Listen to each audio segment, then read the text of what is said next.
আজকের ভিডিওতে আপনারা দেখছেন ওয়ার্টস রিমুভাল ট্রিটমেন্ট, যেখানে যেমন কি আপনারা দেখতে পাচ্ছেন আমাদের পেশেন্টের স্ক্যাল্পে বড় একটি ওয়ার্টস দেখা দিয়েছিল। সো উনি ডক্টর কনসাল্ট করালেন, তারপরে ট্রিটমেন্ট এক্সিকিউট করা হলো। আমাদের ডক্টর কটারি দিয়ে ট্রিটমেন্টটি করলেন। প্রথমে ওনার ট্রিটমেন্ট এরিয়াতে অ্যানেস্থেশিয়া লাগানো হয়েছিল, যাতে পেন কম হয়। As you can see,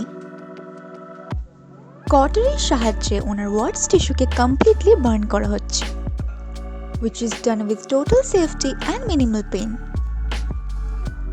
Warts treatment with radio frequency cautery ensures instant and visible result with no harm or damage on the treatment area. একবার ট্রিটমেন্টের পর ফিউচারে কোনোদিন ওয়ার্টস ফিরেও আসে না। এরকমই আরও ভিডিওস দেখতে ফলো করুন আমাদের পেজকে।